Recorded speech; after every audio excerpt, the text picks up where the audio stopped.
The problem is the monopoly game, which is controlled by the Federal Reserve, the private bank, which is actually controlled out of London, is manipulating all the dollars to put them out, put more and more people into debt. So the illusion of equity they have in real estate is coming apart. The players that are analyzing everything are expecting massive foreclosures next year and the beginning of what we call the recession it's going to be worse than 29. Like your house that you're living in. You think you own it. You don't. Right. You have contractual right to transfer the airspace, subject to you paying taxes to the state. Right. Or the Global 2000 discussions that we had. The real problem that they have, as Kissinger says, is there are just too many people on the planet. And 40% of the world, 2 billion of us, exist on less than $2 a day. The summary of the Global 2000 report I put up on my website, nohoax.com. But if you look at it, it makes sense to get rid of people. So what they said, they're going to make godlike decisions on who lives and who dies. Now, obviously, some of the meetings we sat on, we were planning on using neutron bombs on the major cities, because that contains most of what they call... You actually heard this? I sat in on the meetings. I was in the game big time. In fact, I was making such a mess, they decided rather than kill me, which they could, they just invited me into the inner group and asked me to be the finance chairman. And at that point, I probably would have been in, Secretary of the Treasury or something, whatever they wanted to do with me. What I was doing prior to that, so, making it right, I would volunteer to become a president of a company, and I'd go in and liquidate it. And we get rid of the expendable containers. That was my job. Expendable containers meaning human beings? That's right.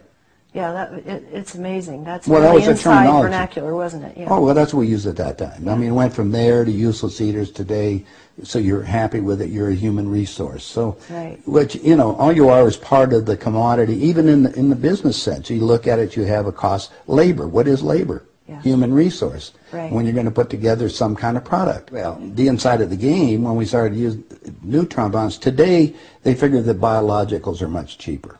Mm-hmm. They're still planning on, the plan is to get a war started in the Middle East, and they're still planning on using a neutron bomb, or one of the bombs that they've got developed on Israel, and that's to begin World War III, which is all in the cards. And it's going to happen. They even put a monument up for this whole program. It's called the Georgia Guidestones.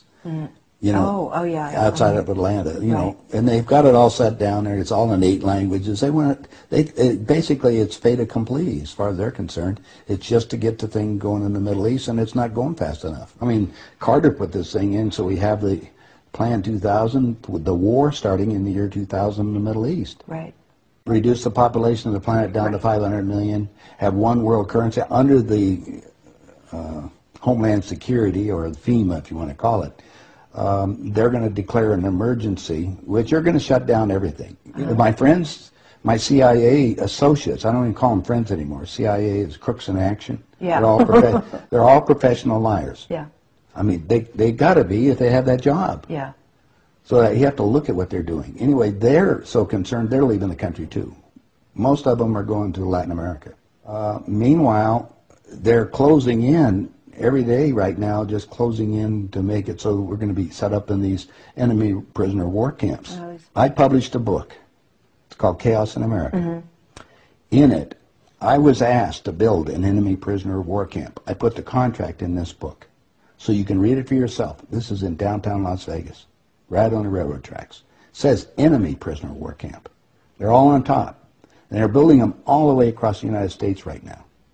Bush signed an executive order taking the old forts and the army places that we shut down to get those organized to hold the so-called dissidents. Now, what's the definition of a dissident?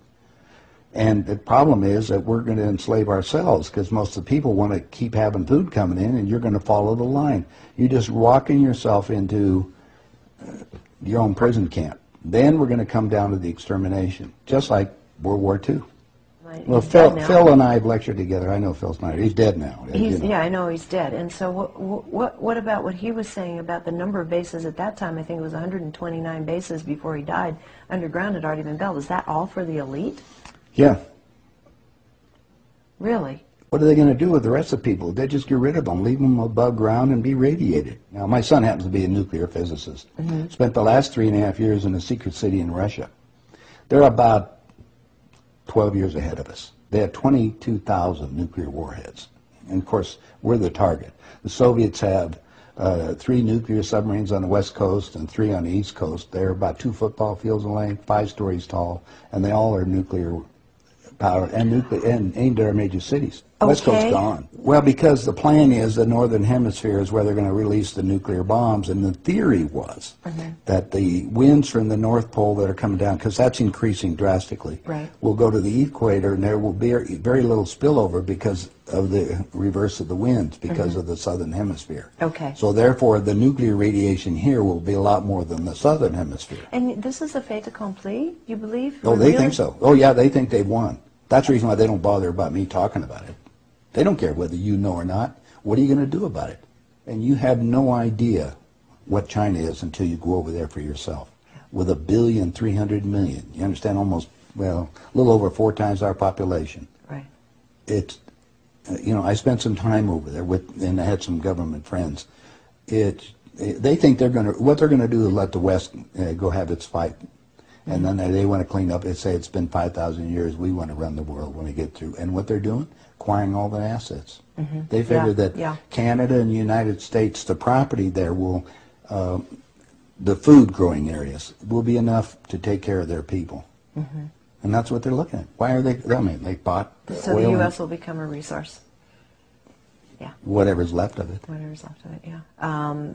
You seem to be in a unique position to be able to put a fair amount of this together, which is quite interesting. Well, I walk my talk. I played the game. You played the game. You know one level of it. And I know. I used, like I say, I used to play around with the world leaders, so I know what they're planning on doing. What change of heart? What happened in you that made you decide to share this information that happens at the inside levels?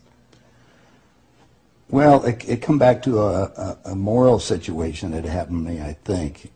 When I flew to Aspen. I brought my 2 daughters up there so they could go skiing. And when I was invited to this meeting. When I walked into the room, the world leaders were there, and that's when they asked me to be the finance chairman. As they said, we'd like you to be the finance chairman for the next president of the United States. And the first thing I asked is, why me? And they said, well, we owe you a favor. Remember, I told you I volunteered to be president of companies as I went down. And then you'd liquidate, yeah. I didn't charge them anything for it. It was just a game. I see. And anyway, that's what they said. So I thought you'd be good on the team, yeah. I'd be a team player. I just did it because it was, another one of these things. So next thing I asked them, I said, well, wait a minute, I just started this $100 million project. And they said, don't worry about it, we'll put it on ice. And I said, okay, who with? And I said, well, you can do that. Then I said the next thing was, who is going to be the next president? Now, this is 2 years before he became president. Right. They said Jimmy Carter, and I said, Jimmy who? And they said, well, he's the Democratic governor of Georgia. And I said, I've been voting Republican. And Paul Volcker said, son, don't worry about it. We control them both. Yeah. And I said, well, I got the next question is, what does a finance chairman do? Yeah. I haven't been doing that. I've been playing all this other stuff.